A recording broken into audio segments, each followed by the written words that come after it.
주님이 십자가를 진 과정과 또 부활 사건을 잘 설명해 주는 영상이었습니다.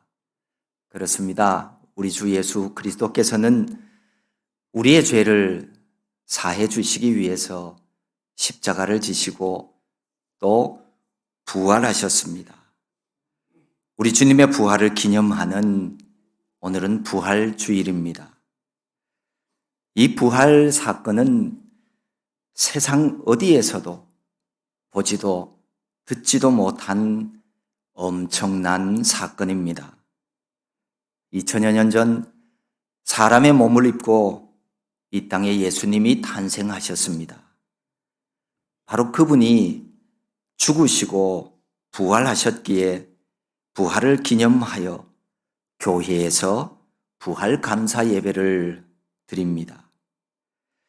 인류 역사상 단 한 번 있었던 사건이기 때문에 사람들에게는 참 생소한 사건입니다.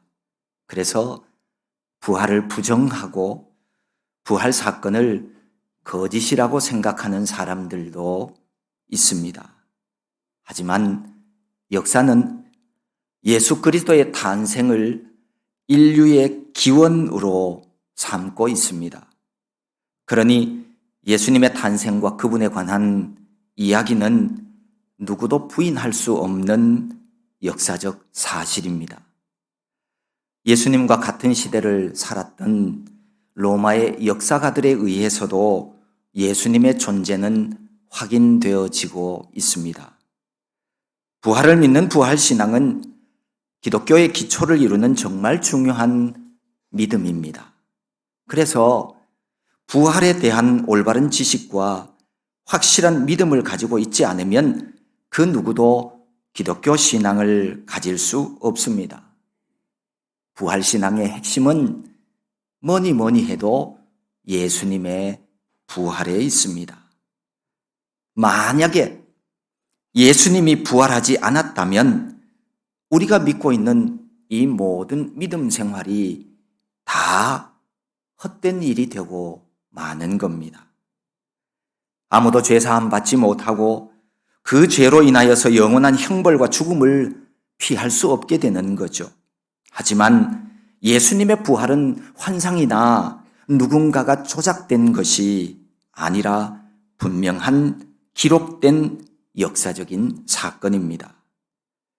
우리가 보고 있는 신약 성경 고린도전서 15장을 부활장이라고 이름을 붙입니다.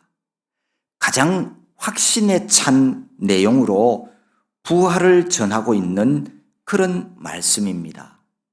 이 고린도전서를 기록한 사도 바울은 성도들을 향해서 이렇게 말합니다. 내가 여러분에게 지금껏 전파한 복음에 대해서 그 복음이 무엇인지 알려드리겠습니다.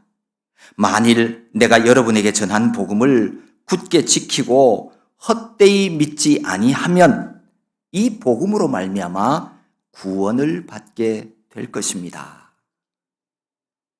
그러면서 예수님의 부활이 역사적 사건, 사실이라고 하는 것을 입증하기 위해서 한 3가지 정도의 증거를 말하고 있습니다.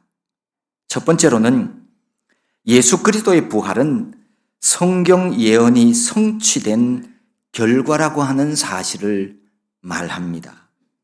예수님의 십자가 죽음은 뜬금없이 갑자기 일어난 일이 아니었습니다. 이미 구약 성경에 예언되어 있다가 이루어진 것이죠. 마찬가지로 예수님의 부활도 전적으로 성경 예언에 근거한 사건이었습니다. 구약 성경 시편 16편에 보면 이렇게 말씀합니다. 이는 주께서 내 영혼을 스올에 버리지 아니하시며 주의 거룩한 자를 멸망시키지 않으실 것임이니이다. 주께서 생명의 길을 내게 보이시리니 주의 앞에는 충만한 기쁨이 있고 주의 오른쪽에는 영원한 즐거움이 있나이다. 예수님이 십자가를 지시고 걸었던 골고다 언덕길, 그곳에서 십자가의 달리심과 다시 살아나심은 주님께서 온 인류에게 보이신 생명의 길이었습니다. 기록한 하나님 말씀 그대로 이루어진 실제 사건이 부활 사건이었습니다. 두 번째로 예수 그리스도의 부활을 목격한 수없이 많은 증인들이 존재한다고 밝힙니다.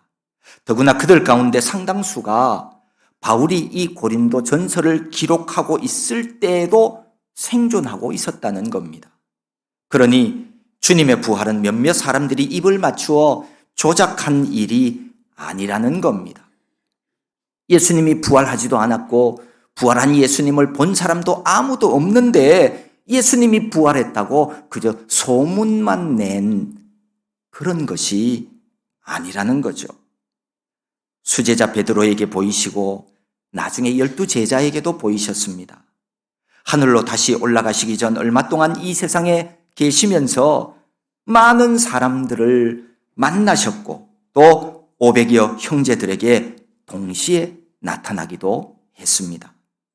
부활하신 예수님을 만나보았던 사람들 중에 어떤 사람들은 세상을 떠났지만 대다수의 사람들은 지금까지 살아있다고 그렇게 증언하고 있습니다.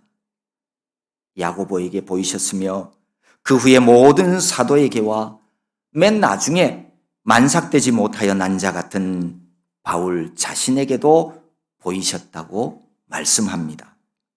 만삭되지 못하여 난 자라고 하는 이 말은 조산을 의미하는 단어입니다. 아마 바울이 진짜 조산했다는 뜻보다는 겸손한 바울이 자신을 마치 육체적 미숙아인 것처럼 부족한 사람으로 표현한 것으로 보여집니다. 어쨌든 다시 살아나신 예수님을 목격한 많은 사람들이 존재하고 있기 때문에 십자가 위에서 죽으신 예수님께서 부활하셨다는 것은 분명한 사실이라는 겁니다. 그 당시에 부활의 주님을 본 사람들이 만약에 정말 아무도 없었다면 바로 이 바울이 전한 이 복음이 지금까지 전해졌을 리가 없어요. 세 번째로 예수 그리스도의 부활의 증거는 바로 바울 자신이라고 말합니다. 자신이 회개하여서 새 사람이 된 것을 보라고 이게 바로 예수님이 부활하신 증거라고 말합니다. 9절에 보면 나는 사도 중에 가장 작은 자라 이렇게 시작합니다. 사실 사도 바울은 누구보다도 기독교 신앙을 핍박하는 일에 앞장섰던 사람입니다. 사도라고 불리기에는 정말 부족함이 많은 사람이었어요. 순교자 스데반 집사가 죽임을 당할 때 바로 거기에 있었던 인물입니다. 이런 바울이 가장 위대하고 헌신적인 복음 전도자로 변하게 된 것은 어떤 이유일까요? 그것은 다메섹으로 가는 길 위에서 부활하신 예수님을 만났기 때문입니다. 예수님이 부활하셨다는 이야기를 유언비어로만 여기면서 그것을 믿는 사람들을 색출해내는 일에 물불을 가리지 않았던 사람이 바로 바울이었습니다. 그런 그가 도리어 예수 그리스도의 부활을 증거하기 위해서 자신의 목숨도 아끼지 않게 되었던 것은 주님의 부활이 아니면 있을 수 없는 일이었습니다. 예수님의 부활이 너무도 분명한 사실이었음을 증명해 줍니다. 여러분, 이 바울이라고 하는 사람은요, 누가 속인다고 속아 넘어가거나 혹은 누가 위협한다고 해서 무서워할 그런 물렁물렁한 그런 사람이 아니에요. 사회적 지위나 학문으로나 정말 비범한 사람이었습니다. 예수님 아니고서는 변화시킬 수 없는 사람이었습니다. 그의 변화는 오로지 예수님 때문이었습니다. 고린도후서 11장에 보면 바울 자신이 예수 복음을 전하다가 겪게 되어진 여러 어려움을 기록하고 있습니다. 거기에 보면 여러 번 감옥에 갇히기도 하고 매도 수없이 맞고 여러 번 죽을 뻔했다고 그럽니다. 유대인들에게 40에 하나 감한 매를 5번이나 맞았습니다. 3번 태장으로 맞고 1번은 돌로 맞고 3번 파선하고 일주일 동안 깊은 바다에서 지냈던 적도 있었습니다. 복음 전하는 전도 여행을 하면서 잠도 자지 못하고 줄이며 목마르고 굶고 춥고 헐벗었다고 말합니다. 유대인 최고의 학벌과 가문에 속한 바울은 이런 수고와 고난을 선택하지 않을 수도 있었습니다. 그런데 왜 이 어려움을 당하면서도 부활하신 예수님이 바로 우리의 구원자라고 증거하며 살았을까요? 진짜로 예수님이 부활하셨기 때문입니다. 그 부활하신 예수님을 다메섹 도상에서 만났기 때문이었습니다. 오늘 여기 예배하는 분들 중에서 이 좋은 날에 꼭 구경 안 가고 못 가고 예배 자리에 앉아 있다고 짜증내는 분이 혹시 있을지 모르겠어요. 예배가 왜 이렇게 기냐고 불평하고 마음은 딴 데가 있는 사람, 그런 사람은 바울 같은 어려움을 만나면 당장 신앙생활 스톱하고 말 겁니다. 에이, 예수 안 믿을래 라고 말입니다. 그러나 믿는 자는 구원을 얻습니다. 안식일을 거룩하게 지키라 말씀하시면서 안식일을 어기는 자는 돌로 쳐서 죽이라. 하나님이 명령하셨음에도 예배하지 않는 이유는 다른 데 있지 않습니다. 마음속에 진짜 신앙이 없기 때문입니다. 안타깝게도 예수님 부활을 믿지 못하기 때문입니다. 정말 예수님이 내 죄를 위해서 십자가 위에서 죽으셨음을 믿는 사람은 주의를 그렇게 쉽게 범하지 않습니다. 여기 오늘은 함께 예배하는 학생들도 많이 있는데요. 우리 학생들 신앙생활 잘 하십시오. 신앙생활 엉뚱하게 하는 어른들 본받지 마세요. 주일인데도 예배 안 드리고 딴 데 가는 그런 거 본받으면, 나쁜 습관 본받으면 그거 떨쳐버리는데 어려워요. 그냥 그렇게 사는 거예요. 보세요. 담배 피우는 것이 만병의 근원이라고 하는 거 모르는 사람이 어디 있어요? 다 알아요. 그런데 한번 습관 들이면 죽기 전에는 끊기가 어려운 거예요. 바울이 이렇게 힘들고 죽을 뻔한 일을 겪으면서도 예수님의 복음을 전하는 이유는 부활하신 예수님을 만났기 때문이었습니다. 왜 신앙생활에 흥미를 갖지 못하고 주일 예배가 힘들고 하나님 앞에 참되게 예배하지 않을까요? 이유는 한 가지, 부활하신 예수님을 만나지 못해서 그랬습니다. 여러분, 부활의 주님을 바울처럼 꼭 만날 수 있기를 바랍니다. 갈망하는 마음으로 은혜의 자리를 사모하십시오. 믿음은 말씀을 들을 때 생기고 자라나기에 예배와 집회에 모이기를 힘쓰는 자가 되어야 합니다. 오늘 부활절 예배에 잘 오셨지만 이게 시작이 되어야 되지 이게 끝이 되면 안 됩니다. 무슨 말인가 하면 일주일에 달랑 주일 1시간만으로는 우리가 진리를 알아갈 수 없다는 말입니다. 여러분 생각해 보세요. 세상에는 일주일에 1시간 투자해서 뭔가 좋은 일이 되는 일은 하나도 없습니다. 하물며 영원한 생명을 얻는 일이 이게 진짜 가능하다고 생각하세요?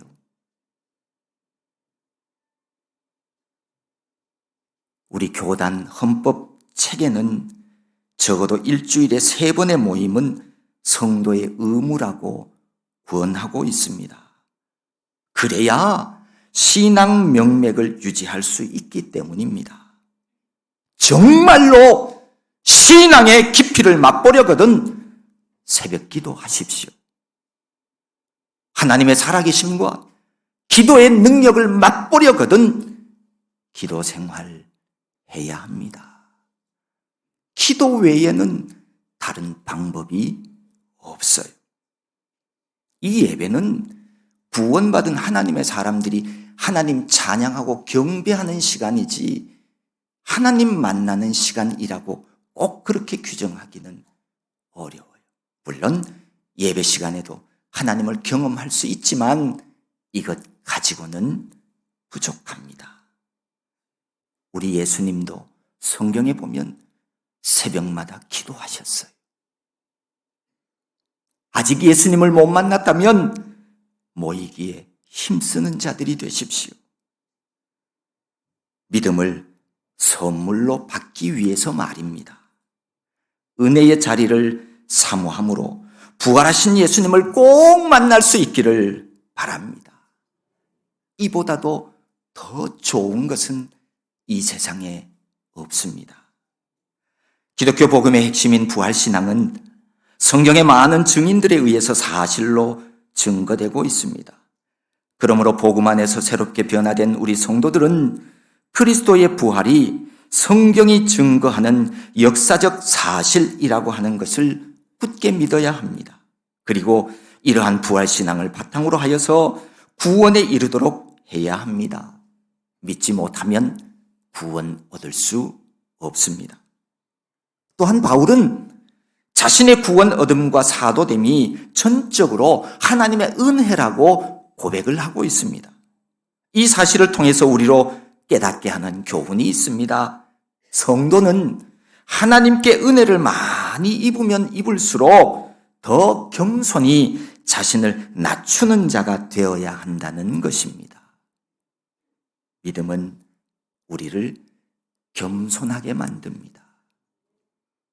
거만하고 잘난 척하고 그런 분들은 아직 하나님의 은혜를 모르는 사람들이에요.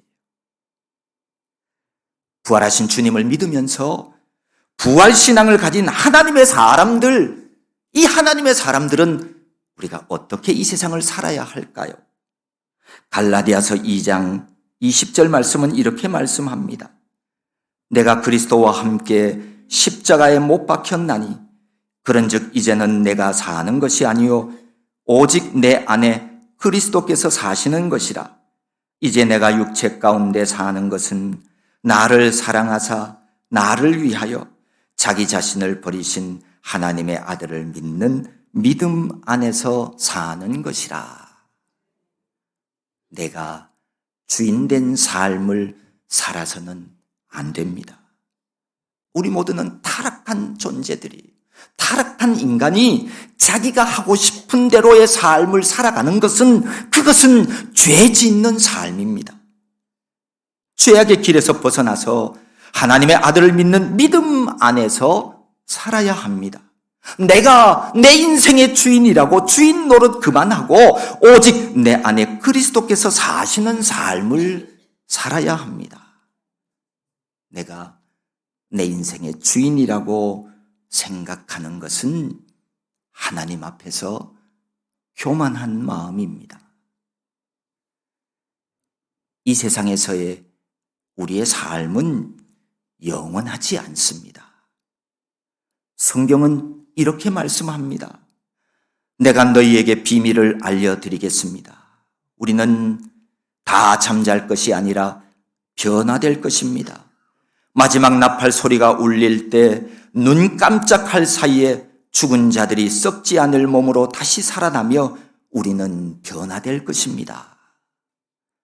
다 잠잘 것이 아니라고 하는 말은 죽는다고 해서 이 죽음이 다 끝나는 것이 아니라는 뜻입니다. 부활 후에 하늘로 올라가신 예수님께서 우리를 천국으로 데려가시기 위해서 다시 오시는 때가 있습니다. 마지막 나팔 소리가 울릴 때라고 하는 말이 바로 그때를 말합니다. 그때가 되면 눈 깜짝할 사이에 성도는 변화되어져서 천국에 들어가게 된다는 말씀입니다. 그러니 우리는 이 세상 사는 동안 하나님 말씀처럼 세월을 아끼며 살아야 합니다. 오늘 하루가 내게 주어진 마지막 날인 것처럼 살아야 합니다. 하나님께서 우리에게 주신 진리의 말씀이 성경책이라고 하는 사실을 잊어버리지 말고 말씀을 가까이 함으로 한 날 한 날 복 있는 삶을 살아가십시오. 오늘 우리가 읽은 고린도전서 15장은 예수님이 부활하셨다는 사실을 알려주시면서 또한 부활신앙을 가진 모든 성도들도 예수님처럼 부활할 거라고 알려주시는 말씀입니다. 예수님 부활하심을 믿으며 부활신앙을 가지고 이 땅 위에서 살아가는 믿음의 사람들을 향해서 오늘 부활장인 15장 맨 마지막 58절은 이렇게 말씀합니다. 그러므로 내 사랑하는 형제들아, 견실하며 흔들리지 말고 항상 주의 일에 더욱 힘쓰는 자들이 되라. 이는 너희 수고가 주 안에서 헛되지 않은 줄 알미라. 예수님 부활을 믿는 사람들은 믿음에 굳게 서서 흔들리지 마십시오. 항상 예수님이 기뻐하시는 일을 위해 자신을 내어드리는 삶을 사십시오. 가정에서, 학교에서, 일터에서도 예수님이 기뻐하시는 방향으로 살아가야 합니다. 주님이 기뻐하시는 일에 힘쓰며 그렇게 살아갈 때 이 세상에서의 우리의 수고가 헛되지 않게 된다고 말씀합니다. 오늘 부활절을 감사로 예배하는 우리 모두가 부활하신 주님을 꼭 만나서 확신하는 굳센 믿음의 사람들 다 되어야 하겠습니다. 그리고 바로 내 자신이 바울처럼 예수님이 부활하셨음을 증명해 주는 증인 되도록 바로 그러한 귀한 믿음의 삶을 살아가는 저와 여러분 모두가 될 수 있기를 소망합니다.